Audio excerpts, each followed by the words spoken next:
are filming our first episode of 2023.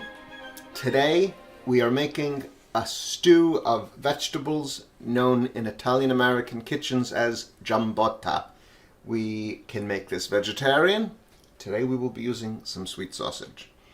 We can go over the ingredients with you. It's super simple. It's probably a lot of items you have already. We're going to use some sweet sausage links, potatoes, onions, parsley, red bell pepper, salt and pepper, some dried oregano, basil and bay leaves, and some made-ahead tomato sauce with onions and garlic that we're going to add to some chicken broth, white wine, and we'll start it all with some olive oil. So what I'm going to do first is peel the potatoes. We'll take the skin, most of the skin off these potatoes and get them cut up. Once I'm done with that, we'll mince the garlic, we'll chop the onion, we'll chop the pepper, we'll start sauteing them, we'll brown the sausage. When we get these vegetables cut up, we'll come back in just 2 minutes.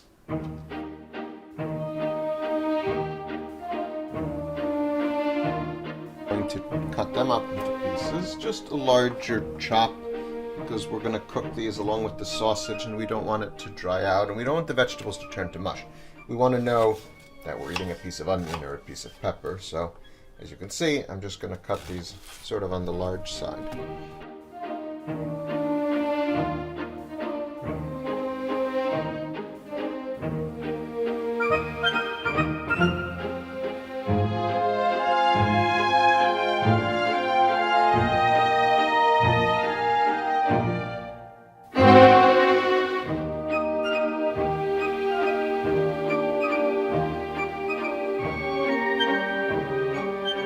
We're making giambotta, an Italian stew, a vegetable stew, but we're also going to add sweet sausages to it as well.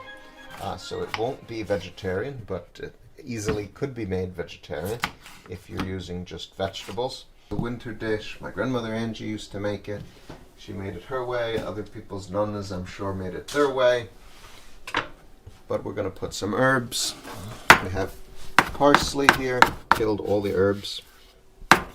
You can make this vegetarian, as I said earlier, but today we're using sweet sausage. We have a nice Dutch oven here. It was a gift from dear friends this Christmas from La Crusette.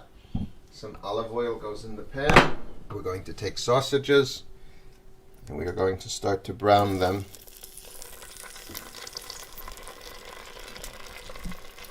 Over medium heat. We don't want to burn them. We don't want to burn the olive oil.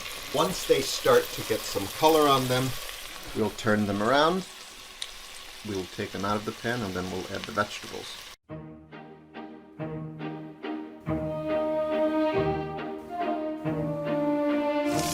So now we're going to take the sausages out of the pan. We've gotten some color on them. We're going to let them rest for a bit, and we will cut these up into probably quarters. So we'll set the sausages aside. We'll look at how much oil we have in the pan. And we might add just a little bit more olive oil. Just a little bit. Yeah, we're going to olive oil. And now we're going to add the peppers, the onions. We'll throw the garlic in now. I'm going to throw the potatoes in now. We're going to season, because the vegetables do not come pre-seasoned, as Emerald says. We're going to add some pepper. And we have some bay leaves. We have some dry basil and dry oregano. A couple more bay leaves, a little bit more herbs. We have a pinch of dried thyme. That's going in.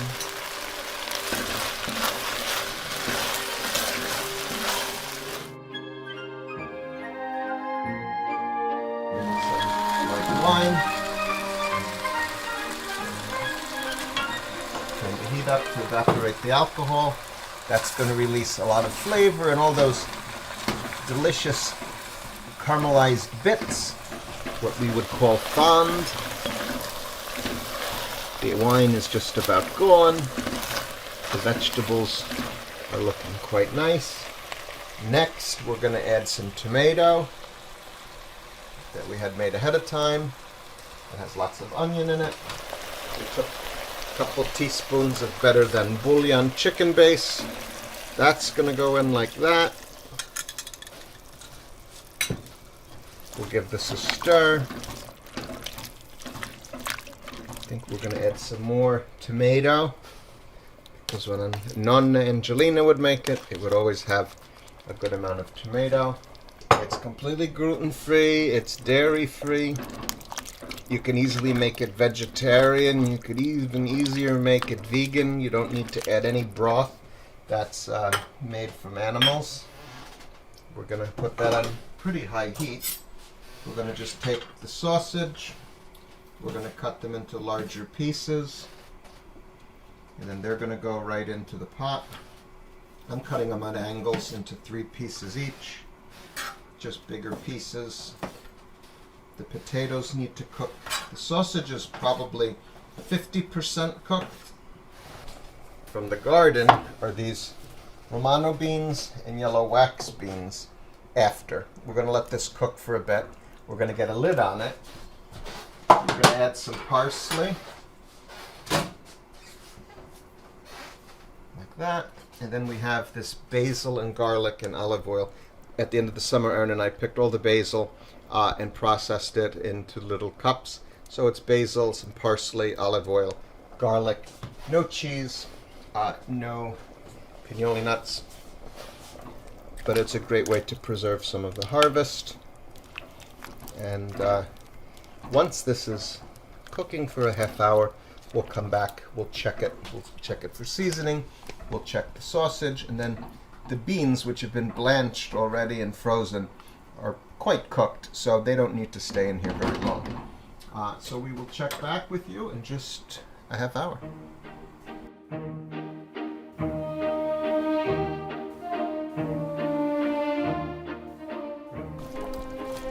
Trying to eat healthier, reducing carbs, at least eliminating pastas and bread and sugar from my diet, more so than ever. Getting these into the soup or into the stew, getting them into the liquid. We'll pop the lid back on. We'll let this cook another 10 minutes. When we serve it, we'll serve it with some grated pecorino or over pasta if you wanted, carbs on carbs. But we'll just do a little pecorino, some more fresh herbs, season it to taste, and we'll enjoy it. So we'll see in a few. And the Giambotta is ready.